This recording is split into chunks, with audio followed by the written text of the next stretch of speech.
আমি এখন জাহাজের যে অংশে দাঁড়িয়ে আছি এটা আমাদের জাহাজের সবচেয়ে পিছনের অংশ। ঠিক আমার এখানেই জাহাজের যে প্রোপেলার যে পাখাটা থাকে, যেটার জন্য জাহাজ সামনের দিকে চলে, ঠিক এটা আছে। এখানে পানির যে মোশন আপনারা দেখতে পাচ্ছেন, এই মোশনটার অর্থই হচ্ছে এর নিচেই ঠিক জাহাজের প্রোপেলার যেটা থাকে সেই প্রোপেলারটা আছে।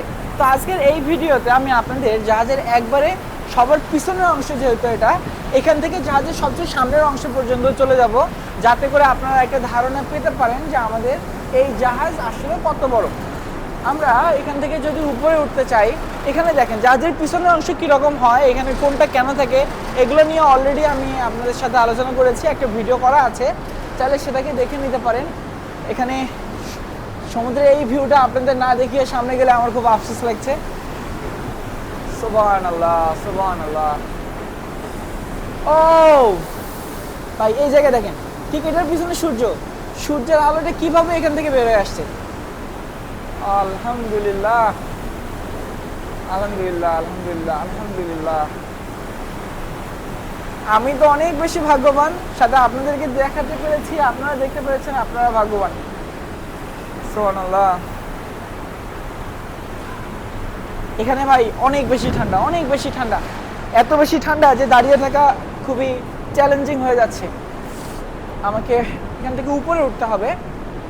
আমি এখান থেকে, যেহেতু আপনাদের বলেছি, জাহাজের সবচেয়ে পিছনের অংশ থেকে আমরা আজকে সবচেয়ে সামনের অংশে যাব, গিয়ে দেখব যে আসলে আমাদের এই জাহাজটা কত বড়।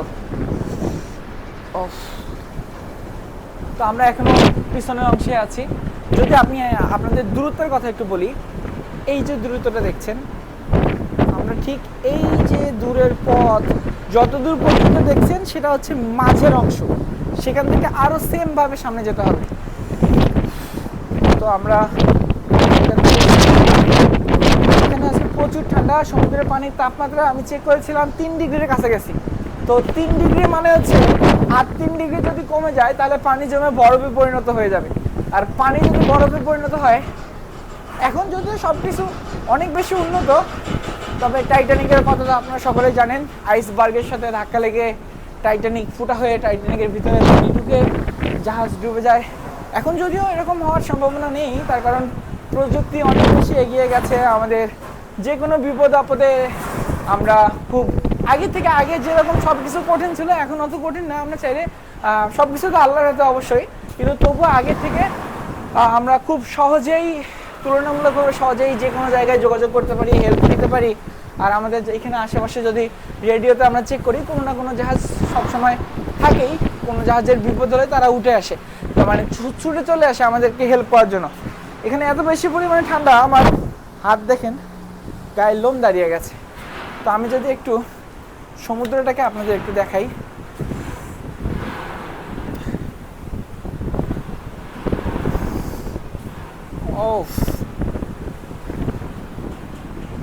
আজকে সমুদ্র অনেক বেশি উত্তাল বলে ভুল হবে, সমুদ্র উত্তাল।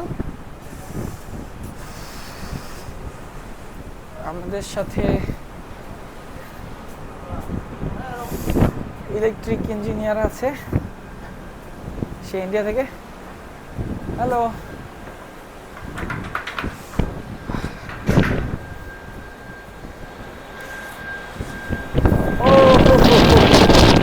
আমাকে এখন মানে উড়িয়ে নিয়ে যেত।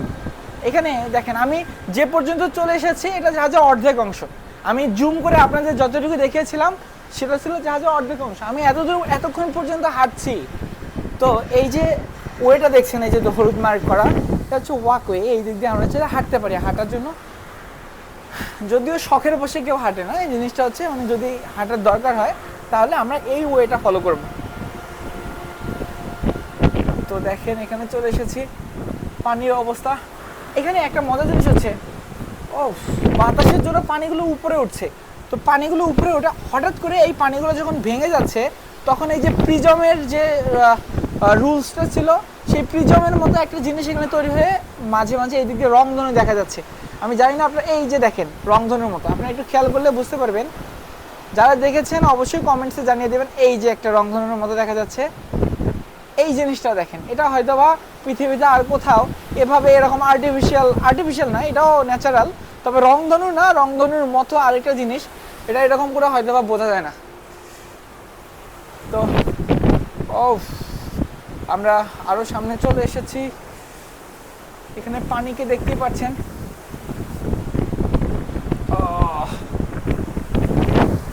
আমাদেরকে জাহাজের সামনে যাওয়ার জন্য আরও অনেক দূর এগিয়ে যেতে হবে।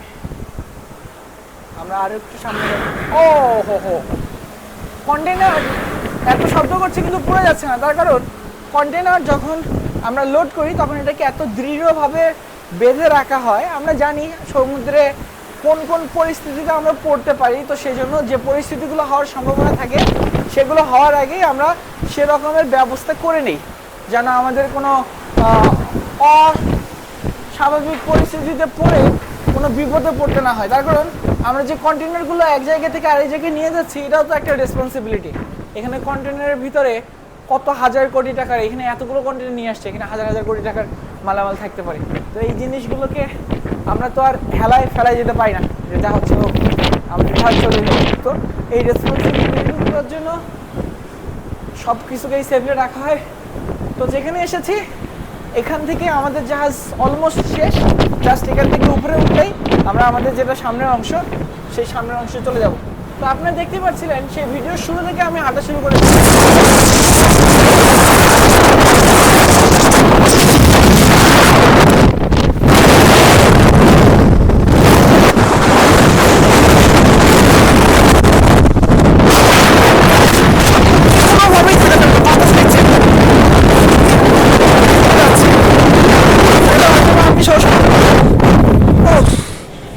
বাবারে বাবা, আজকে বাতাসের বেগ এত বেশি।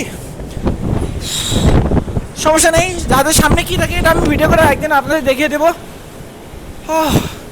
সে পর্যন্ত সবাই ভালো থাকবেন। এতক্ষণ সাথে দিলাম আমি হৃদয়।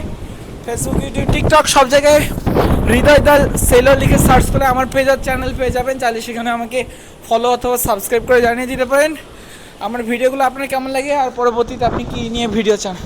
ধন্যবাদ ভিডিওটি দেখার জন্য। আসসালামু আলাইকুম।